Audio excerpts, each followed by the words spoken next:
안녕하십니까. 저는 경제학 원론 노벨상 프로젝트 발표를 할 경영학과 22학번 이찬희입니다. 네, 제가 이번에 조사해 발표할 경제학자는 바로 제라르 드뷰레입니다. 발음에 따라 제라드 드브레라고 부르기도 합니다.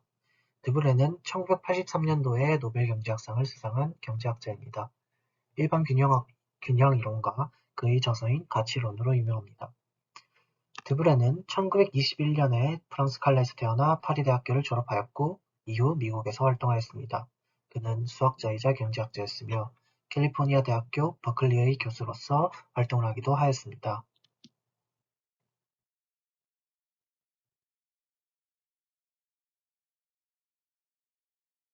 그렇다면 제라르 드뷰레가 연구하게 되었던 당시의 시대적 배경은 어떠했을까요?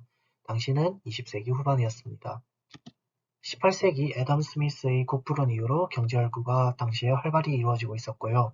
이 국부론의 영향으로 당시 경제학은 말로 설명하는 구어체 학문으로 계속 이어져 왔습니다. 경제학에서 중요한 수식이 빠진 산문의 형태였습니다.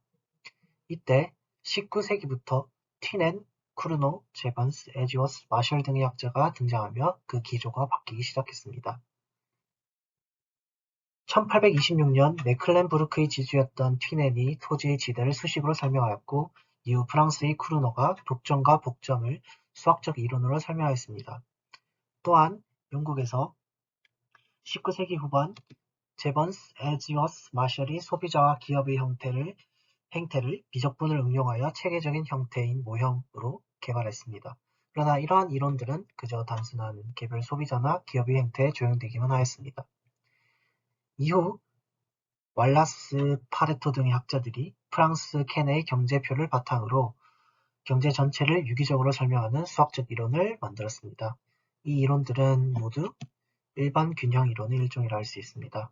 모두 애덤 스미스의 국부론에서 이어졌기 때문에 당연히 일반 균형 이론은 자유방임주의를 강력하게 지지하고 있습니다.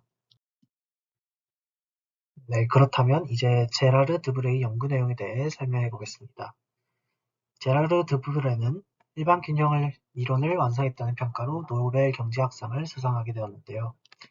우선 앞서 언급했던 왈라스의 이론을 먼저 간략히 설명하겠습니다. 왈라스는 경쟁시장의 기능을 보여주는 정형화된 모형을 구축하기 위해 노력했습니다. 종전의 경제이론의 바탕을 두고 소비자 효용의 극대화 조건에 근거한 수요 곡선 도출과 기업의 이윤 극대화에 근거한 공급 곡선 도출을 통해 정형화된 균형 모형을 탐색했습니다. 월라스는 이 모형에서 조건을 만족시키는 가격 세트가 어느 특정한 시장이 아닌 전체 모든 시장의 균형을 나타내는 것이라 하였고 이 가격 세트를 일반 균형이라고 명명했습니다. 월라스는 모든 시장의 균형을 가져오는 균형 가격이 동시에 존재할 수 있음을 증명함으로써 경쟁 시장은 소비자들이 원하는 상품을 원하는 수량만큼 가장 저렴한 비용으로 기업으로부터 공급받는 경쟁 시장의 자원 배분 효율성을 정형화된 모형을 통해서 보여주었습니다. 이 이론에서 왈라스의 법칙은 두 가지가 존재했는데 바로 이것입니다. 모든 가격체제에서 시장 초과수요의 시장 가치합은 0이다. 이것과 n개 시장에서 n-1개 시장이 균형이라면 나머지 한 개 시장도 균형이다 라는 것입니다. 이 이후에 제라르 드브레의 연구가 주목을 받았고 이 연구가 그에게 노벨상을 안겨줍니다. 바로 바로 방정식을 완성했기 때문인데요. 왈라스는 모든 시장의 균형을 가져오는 균형 가격이 동시에 존재할 수 있다는 정도의 원론적 수준에 머물렀습니다. 그가 주장했던 경제의 각 산업을 수요와 공급을 나타내는 두 개의 식, 즉 경제 전체를 산업별 수요식과 공급식으로 나타내는 연립 방정식 체계에서 균형 가격에 대한 해답은 찾지 못했었습니다. 하지만 이후 1954년에 드브레와 에로가 연구를 통해 그 해답을 제시했고 이들은 왈라스 모형의 한계를 보완하고 좀 더 정밀하게 일반 균형 이론을 발전시켜 경쟁시장 균형의 존재를 밝혔습니다. 이후 그가 소술한 가치론을 바탕으로 그는 향후 노벨 경제학상을 받게 되었죠. 다음은 일반 균형 이론의 의의와 그 활용입니다. 우선 이 이론은 경제학의 근간이 되었습니다. 관리경제학, 후생경제학, 정치경제학 등 현대 경제학에 빠질 수 없는 요소가 된 것입니다. 가격 결정과 정배를 설명하는 아주 우수한 근간이 되었습니다.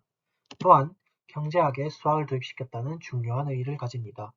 경제학에서 수학적 방법을 활용하는 결정적 계기가 되었고, 직관과 수학을 상호작용시킴으로써 경제학의 과학성을 자연스럽게 입증하게 되었습니다.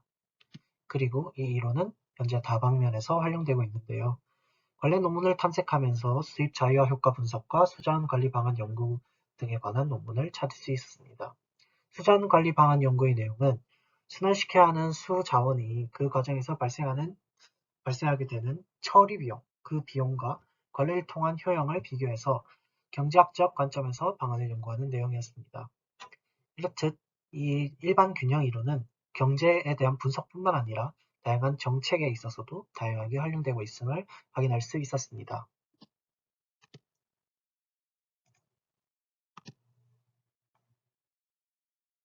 이상 1983년도 노벨 경제학상 수상자인 제라르 드비레에 대한 발표였습니다. 감사합니다.